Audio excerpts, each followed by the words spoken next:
जितना ज़्यादा हम अपनी जड़ों को कमज़ोर करने में लगे हुए हैं, उतना शायद कभी मसीही इससे पहले अपने मसीही ईमान को और आम ईमानदारों के ईमान को कमज़ोर करने की कोशिश में कभी मसरूफ़ अमल नहीं थे।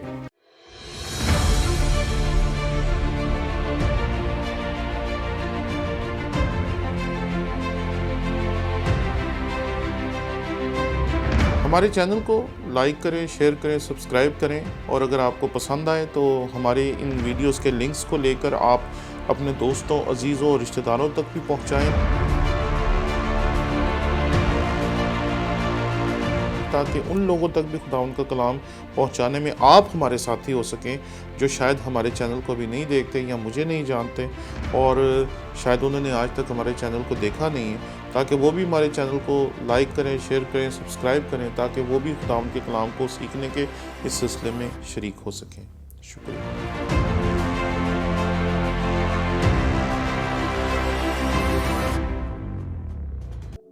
मसीह यीशु के अजीम और जलील नाम में आपकी सलामती हो। मेरा नाम पादरी प्रोफेसर टोनी विलियम है। आज मैं जिस मसले के लेकर आपके सामने हाजिर हूँ, ये ज़रा संजीदा मसला है। जब हम किताब मुक़द्दस में नए अहदनामे में बपतिस्मे का तस्करा पढ़ते हैं तो हमें 4 तरह के बपतिस्मे मिलते हैं। पहला बपतिस्मा हमें वो मिलता है जो यहूदी दिया करते थे किसी गैर यहूदी को अपने मज़हब में लाने के लिए, जिसे वो नौ मुरीद कहते थे। दूसरा बपतिस्मा असीनी लोग दिया करते थे अपने असीनी फ़िरके में शामिल करने के लिए। और तीसरा बपतिस्मा जो हमारे सामने आता है वो बपतिस्मा है जो यूहन्ना इस्तबागी दिया करता था, यानी कि गुनाहों से मुआफ़ी का बपतिस्मा। और चौथा बपतिस्मा जो हमारे सामने आता है वो बपतिस्मा है जो बाप, बेटे और रूह कुदस के नाम में दिया जाता था। आज जब हम इस सन 2021 में खड़े हैं तो ये बेहरा रवी का दौर है और जितना ज़्यादा हम अपनी जड़ों को कमज़ोर करने में लगे हुए हैं, उतना शायद कभी मसीही इससे पहले अपने मसीही ईमान को और आम ईमानदारों के ईमान को कमज़ोर करने की कोशिश में कभी मसरूफ़ अमल नहीं थे, लेकिन आज हैं और हम चाहते हैं कि किसी तरीके से लोगों को तंग किया जाए, उनके ईमान को कमज़ोर किया जाए। जब पिछले साल मैंने YouTube के ऊपर बैठकर कोरोना वायरस के आगाज़ पर ही लोगों की फ्रस्ट्रेशन को दूर करने की कोशिश की, तो मकसद ये था कि लोगों के अंदर से कन्फ्यूजन को दूर किया जाए। और मैं आज जब बपतिस्मे पे बात कर रहा हूँ तो ये वो मौजू है जिस पे मैं अक्सर बात नहीं करता, क्योंकि ये बहुत ऑब्वियस है। लेकिन हाल ही में सल्वेशन आर्मी के एक बहुत बड़े ऑफिसर ने मुझे फ़ोन किया और उसने कहा कि मुझे किसी शख्स ने कहा है कि बपतिस्मा जो है वो तो सिर्फ़ मसीह के नाम में दिया जाना चाहिए, और ये जो बाप, बेटे और रूह कुदस के बारे में जो मत्ती की इंजील की आखिरी आयत में हमें हुक्म मिलता है, ये दरअसल किताब मुक़द्दस का हिस्सा ही नहीं है। तो मैं बड़ा हैरान हो गया और मैंने ख़ुद भी इसके ऊपर तहकीक की और जो यूनानी ज़ुबान के नए अहदनामे के आलिम हैं उनसे भी मैंने इस बारे में रब्ता किया और उनसे भी इस हकीकत के बारे में जानने की कोशिश की कि क्या कभी किसी ने ये बात की है कि ये जो इख्तितामी अल्फाज हैं या इख्तितामी आयात हैं मत्ती की इंजील की, इसके बीच में कोई इख्तलाफ है? तो किसी ने भी इस बात की तस्दीक नहीं की, बल्कि मैंने एक तफसीर में पढ़ा कि कुछ लोग इस तरह के ख्यालात रखते हैं लेकिन उनके पास कोई सबूत नहीं है कि वो ये साबित कर सकें कि जो इरशाद आज़म है ये दरअसल किताब मुक़द्दस का हिस्सा नहीं है, क्योंकि ये हकीकत तो रोज़ी रोशन की तरह आया है, चाहे कैथलिक हो, चाहे प्रोटेस्टेंट्स हो, चाहे पेंटिकॉस्टल्स हो, चाहे ब्रेदरन हो, चाहे किसी भी फ़िरके से ताल्लुक़ रखने वाले हो, खा उनका ईमान कुछ भी है, वो इरशाद आज़म की हकीकत से कभी इनकार नहीं करते और वो इस बात को मानते हैं कि मसीह खुदावंद ने क्या हुक्म दिया था, और उस हुक्म का ये हिस्सा है कि उनको बाप, बेटे और रूह कुदस के नाम में बपतिस्मा दो।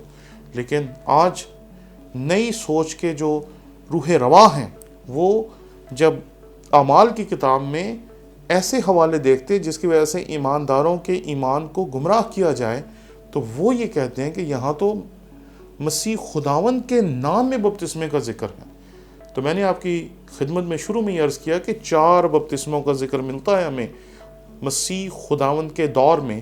पहला बपतिस्मा यहूदी दिया करते थे, दूसरा बपतिस्मा असीनी दिया करते थे, तीसरा बपतिस्मा यूहन्ना इस्तबागी दिया करता था, चौथा बपतिस्मा मसीह खुदावंद के शागिर्द दिया करते थे। और चौथा बपतिस्मा दरअसल मसीह यीशु के नाम का इसलिए कहलाता है क्योंकि ये मसीहियों से मुंसलिक था। जब हम आमाल उसका 19वां बाब देखते हैं तो यहाँ एक बड़ा दिलचस्प वाक़या है जो हमें बहुत कुछ सिखाता है। यहाँ खुदावंद के कलाम में लिखा है, और जब अपुल्लोस कुरिन्थस में था तो ऐसा हुआ कि पौलुस ऊपर के इलाके से गुजरकर इफिसस में आया और कई शागिर्दों को देखकर उनसे कहा, क्या तुमने ईमान लाते वक्त रूहुल कुद्स पाया? उन्होंने उससे कहा, हमने तो सुना भी नहीं।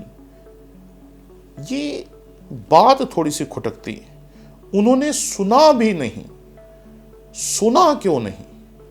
ये दरअसल मसला है जो पौलुस रसूल को अगला सवाल पूछने पे मजबूर करता है। और आगे देखें, यहाँ लिखा है, उन्होंने उससे कहा, हमने तो सुना भी नहीं कि रूहुल कुद्स नाजिल हुआ।